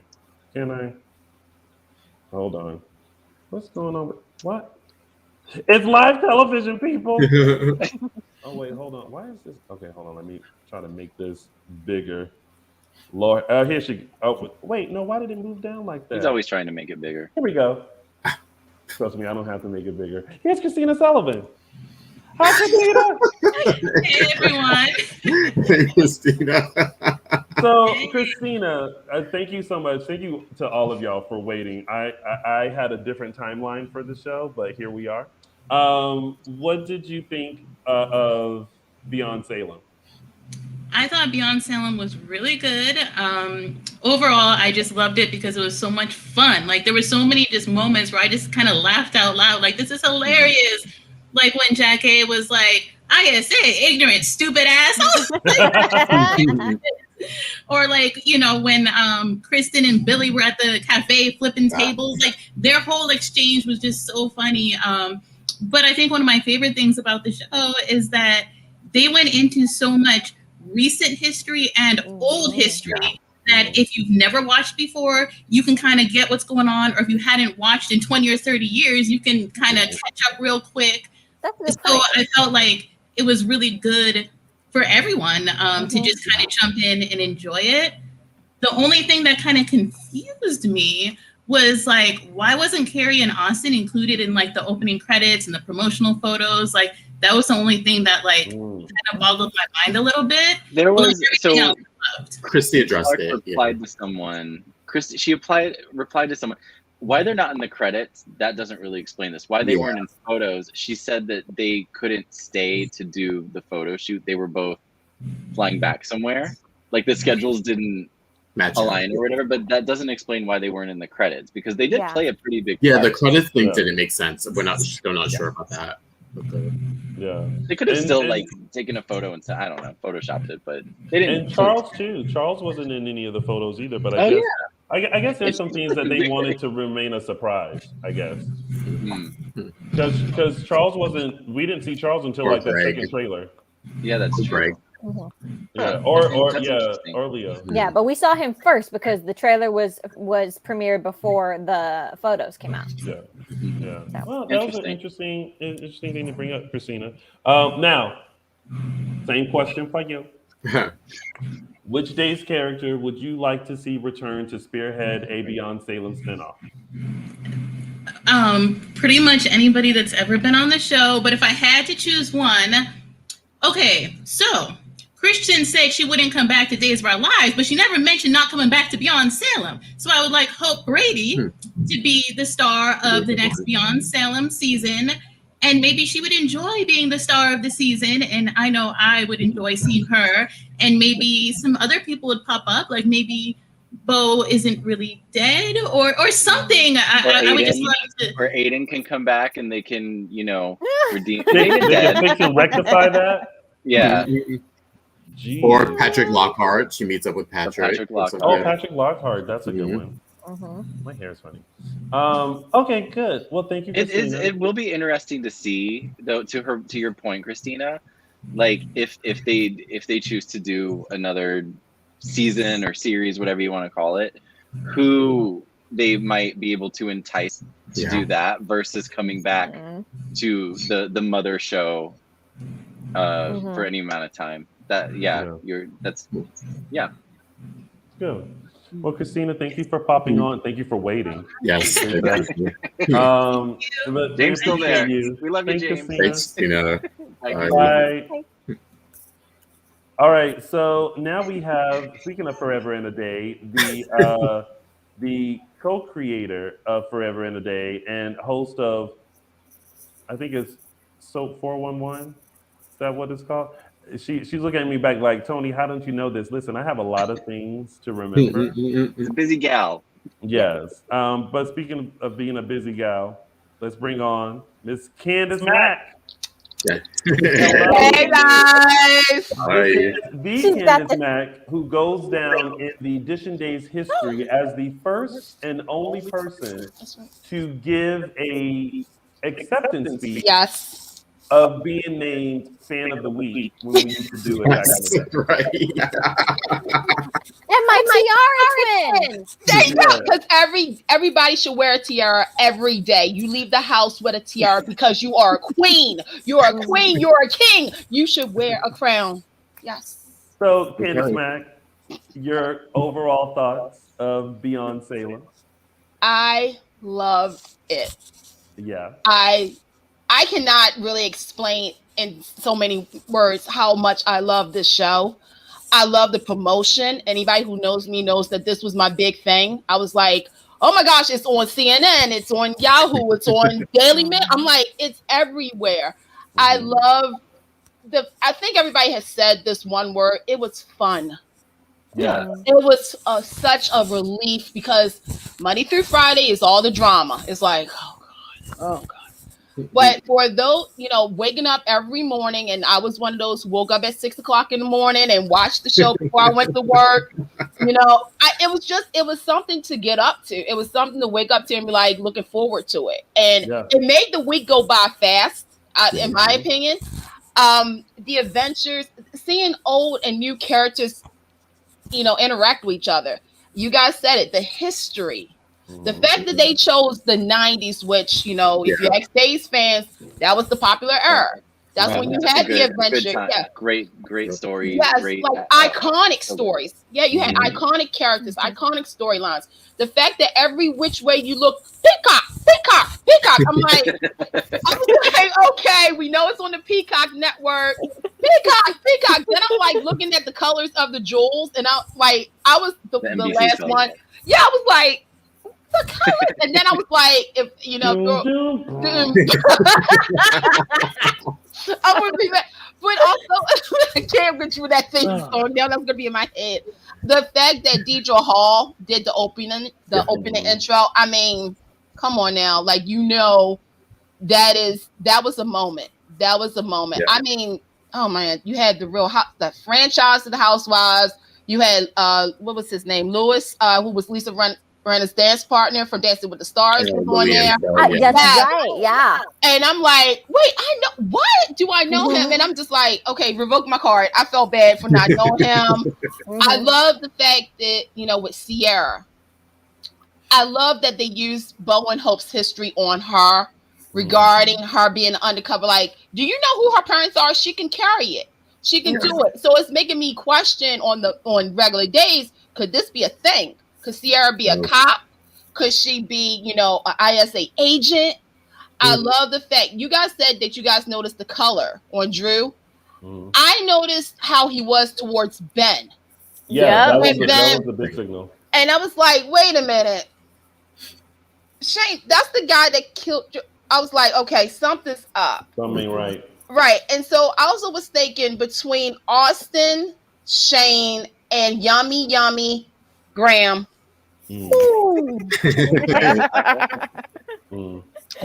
Moment.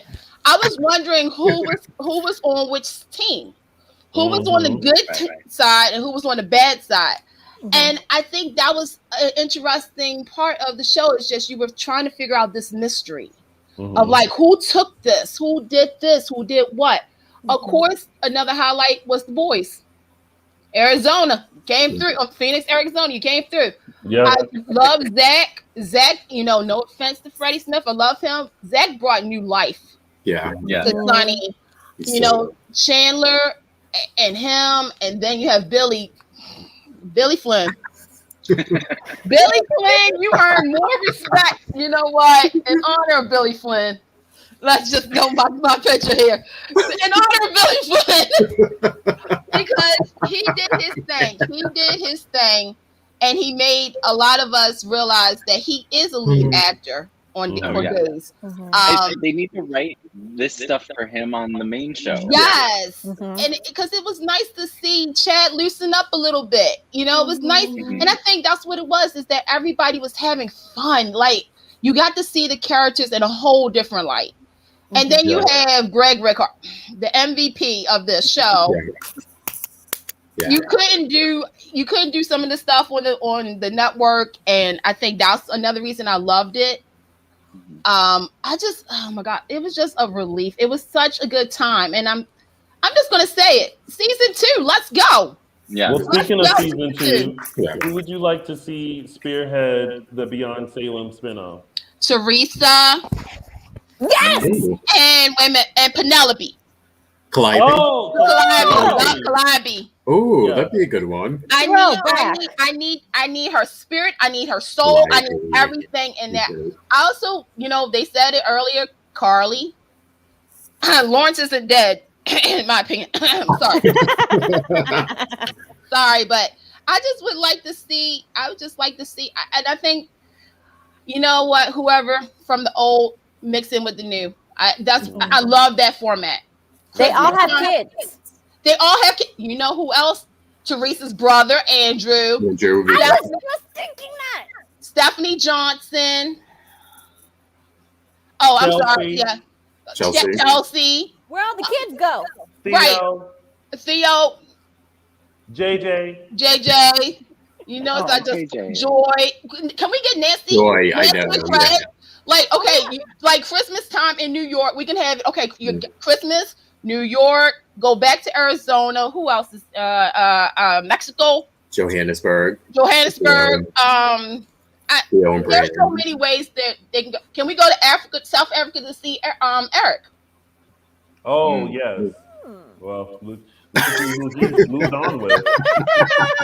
So, Candace, thank you so much. Those were all great ideas, and thank you so much for popping in. Not a problem. I love you guys. Don't forget to watch Forever and a Day. Yep, you can listen to it, and also it's So Party 411, Tony. What did I say? So 411, but I'm gonna let it go because you're busy.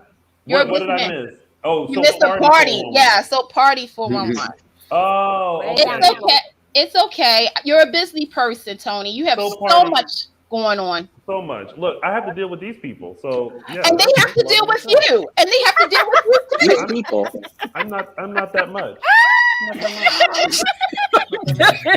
Michael Mattis looks so confused right now. He's like, "What people is he?" But real quick, I gotta say something real quick. Justin's background with the books, the bookshelf, it reminds me of Florida, Miami, Paulina's bookshelf. Oh, really? And the picture that was in there was Lonnie's dress, and I was just like, okay, nobody's going to make a mention of it. I'm so glad that they did on Instagram. So, well, they both probably got it on Amazon for $7.99. $12.99. Thank you. With the discounts. Amazon Prime all time. Thank you, Candace, as always. It's not always a problem. A pleasure to you. Take care, and we will talk soon. Yes. Love you guys. Bye. Thanks. Bye. And folks, le grand finale. He's back, bitches! James Lott Jr., everybody. Back, bitches. What's I've been waiting. I forgot what show I'm doing. What am I doing here? What's going on? Thank you for holding on. We lost track of our timeline, but I'm so glad that during this, you were able to not only listen in, but you had lunch. You did laundry. Work. You probably did laundry. I had emails. I did lunch. I got ready for my next shows coming up, which is GH Report. I did a bunch of stuff while I was waiting for you guys. You did a lot of stuff. You know what? James Lott Jr. will always utilize time very well.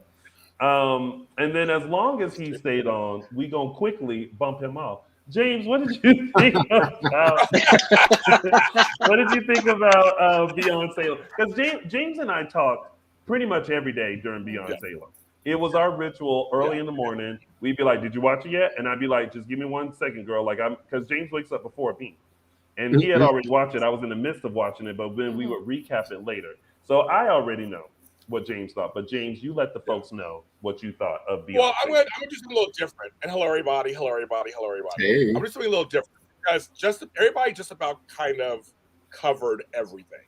So I'm gonna talk about it in a different form. I love the show. I love the concept. It reminded me of GH Night Shift, which was several years ago. Oh, yeah. Thank you. Yes, very much. It reminded me of the production value was way better than the regular show. The wardrobe. The sets look brighter. They look brighter. Yeah. The lighting was better, yeah. Yes, that's what it was. The lighting was better. It was brighter. It was I like the transition shots, the B-roll, when actually felt like you were in, Arizona. Because Bold and Beautiful does that. Bold and Beautiful always has sweeping shots of Los Angeles. There's never traffic. So I don't know when it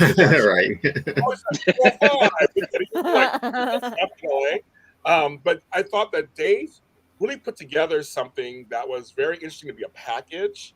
As a producer myself, I'm looking at this at the producer level, going, "Ooh, this is really cute. They can really make this into a series."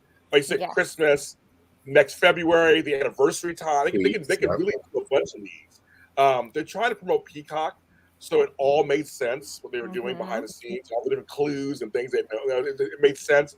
I just thought it was well put together. Exactly. Tony and I laughed because some of the acting, some was a little clunky here and there, and was a little rushed. But I really, really, really, like you said, I was excited every morning to wake up to watch it before work, and I was like, I haven't been excited about the regular days in that that long time, which is a shame. But I thought, I'm curious more of what this is going to mean in the industry, like will the other subs follow? CBS has Paramount Plus, so will it be Paramount Plus? ABC has Hulu. Will Hulu do something soap-wise? Sony put a lot of backing behind this. I mean, I was watching all the behind-the-scenes stuff. That it was like they really did put this together. It was well put together. And they had writers even outside of, like Jamie Giddens, outside of the Day stable to write this. They could have asked me, of course, for another story. I'm a writer. But it was very much, yes, Tony? It would have been all Phoenix, Arizona. We discussed because you were like, oh, they could have asked me to be a writer, and you know what I said. Yeah, I know what you said. Yes. I mean, it wouldn't have been. It would have been fine if Terrence could have made his debut in Beyond Salem, but it's beyond me. Yes. But also, I just think in terms of this is a great publicity. 4 days. But I'm curious to see I don't know what they quantify what the numbers are. I'm just really curious how they're going to quantify if it's a hit or not. Yeah, I mean, Netflix barely just started releasing their numbers, and they were notorious for withholding numbers for years. Nielsen ratings are crap. If you guys know what Nielsen ratings are, that nobody pays attention to that anymore. It's such an outdated model. But I'm curious, James, and my fellow producing partner, don't you think, I've been saying this for, almost every show that we do, don't you think it just makes sense for whether they do Beyond Salem, continue Beyond Salem, or whether they do this for the regular show? Don't you think the model makes much more sense to given COVID restrictions and given actors who, especially veterans who we want to see, but we want to see them come back with a purpose? Don't you think it makes sense for this back and forth model or this recurring model to continue? The thing is, they have Days of Our Lives has 55 or 58 years, however years now, of story. So like you're saying, there's a lot of characters that have not been utilized in years. There's lots of story to be had. It could be a great addition. I mean, I'd hate to see Days of Our Lives go off the air, of course, the original. I hate to see that happen. But if that did happen, they continued on this model. Like, give us seasons of this. I'll take that, whatever, it's fine. And really rotate characters, like you said, and use them. Don't bring them on, all of a sudden you don't see them for another 2 months. I would actually use them. In this show, everyone got use. They got used. Yeah. Everybody got. There are great twists and turns, like you guys all mentioned. And to answer Tony's next question, I know it's good. I'm gonna say. Wait, I'm not there yet, though. You're not there. Hello, James Law Jr. You're on our show. Sorry.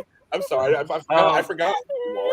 But what I was going to say before I ask you that, James, is I would actually like to see them utilize this during their hiatuses when when the Olympics are on, or when the show is on, that the Days of Our Lives main show could send everyone off, and then we can just go to Peacock for that week and go Beyond Salem. Dylan Matthews brought that up to me last night. Have everyone come back. Yeah. He specifically said he specifically said, I don't know why this didn't premiere. I guess they they shot it so fast, but it would have been a perfect time with the Olympics. Yeah. And I want to respond real quick to John Del Rey, because that made me laugh. Donnell Turner's my man. #JohnL. But Tony's my sister, my friend. I would give Donnell Turner. I'm done with it. I make them twins. There we go. All right, James Law Jr. Now the question: who would you like to see spearhead a Beyond Salem spinoff? Well, we know my girl. She said, screw all y'all. I'm never come back to this show again. So I can't even say. She ain't come back from Beyond Salem. She ain't come back. She's like, I moved on to Lifetime Television and other stuff, and she's like living her life. So she's like, screw all you people. Won't step foot in Salem, Massachusetts. Yeah. No, exactly. She's like, hey, Salem, Oregon. She's like, I'm not doing one Salem. She's all by Corday Productions. Okay, so here's I have two because Tony, I do what I want. So I had two. One, I think you'll like this, Tony. Brandon, bring Brandon back. Brandon, Nicole, Abe, all that whole thing. Maybe Faye isn't dead. Maybe Faye isn't dead. That's a good one. Yeah, bring that the whole thing about that. Bring all that and tie that all back. Because I miss Brandon. He's actually from Harvard. Yeah. Nicole and Abe are close. I want a storyline with them. That's what I want. And the second one. Yeah, the second one is Kimberly. We're talking about Andrew. Else. What about Kimberly? She's the original. Thank you. She lives here in LA. She does, and she's the original prostitute. She's a Brady. She was the original prostitute. She was everything. She has connections to all these people. I don't know what Patsy Pease is doing these days, but she actually her character has connection to a lot of people, past and present. So, because I want to continue what they did on this show and keep continuing, where they utilize the past with the present and bring back Drew again. Somehow he can escape somehow. I forgot about Drew at first. I totally forgot that he had a twin. That he was part back in the 80s. He was on back in the 80s. And he was friends, and then he became a bad guy. And then he was fine again after Stefano died. Came back on for a minute. Yes, and he was fine. But I just think that. And people forget there's Big Drew and then there's Little Drew. Yes. We forget there's a son. Teresa has a brother. Hello. Yes. Sonny has siblings. Yeah, all these people we've never seen. But I think I just say, but to me, bring Brandon on and do that storyline, and then Kimberly. I think it's all maybe be tied together and be kind of fun. So that's right. I love that. Yeah. Well, James Lott Jr., as always, thank you so much for coming on. You're back, bitch, and I love it. My chocolate twin. And you guys make sure, I talk about this all the time, for your complete soap fix, please head over to JLJ Media on YouTube and on Spotify. He has done many of audio dramas. He's also doing Bold and the Beautiful, Young and the Restless, and General Hospital recaps. So go over there, get your soap opera fix at JLJ Media. That's JLJ Media on YouTube. And I just want to say, thank you, Tony, for always mentioning. We always mention Dishin Days on our shows. On all three of our shows, we always mention them. Thanks for mentioning them. But also tonight, I have Queer Soaps on my show at 6 p.m. So they're building their little empire too. So it's funny to see them on here. They're building their empire. So they're going to do a show with me. But I also do the Dallas after show and the Falcon Crest after show too, which are very popular. So check us out. Always doing the most and never. I am, girl. I am. Bye, guys. I love you guys. Bye. Thank you. Thank you. All right, y'all. So listen, we have gone to Salem and beyond. Beyond. Boy, oh boy. Beyond Salem and beyond. And guess what? We're not done, because later on, in about an hour, you can tune into Dishin Days, where we serve up a full dish of this week's episode of Days of Our Lives. Of course, before we go, Michael Mattis, tell the kind folks where they can find you. You can find me on Instagram and Twitter at ML Mattis. My little lower third there. And Araceli, where can they find you on the one social media platform? You can find me on Twitter at Tia323 Araceli. And just like your twin, Justin, where can they find you? Find me on Instagram at Justin Lee Hareld. Perfect. And you can find all of us, Dishin Days Show on Facebook, Dishin Days on Instagram, and _Dishin Days on the Twitter. And of course, you can find Little Chocolate Me at Lounging with Tony on all social media platforms. Thank you guys so much for going Beyond Salem with us. We hope that you all enjoyed the spinoff as much as we did. Really quick, before we head out, on a scale of 1 to 10, Michael Mattis, what do you give Beyond Salem? 10. Araceli. And Justin. A 10. I give it a 9.5. Boo whore. Boo ding, ding, bar.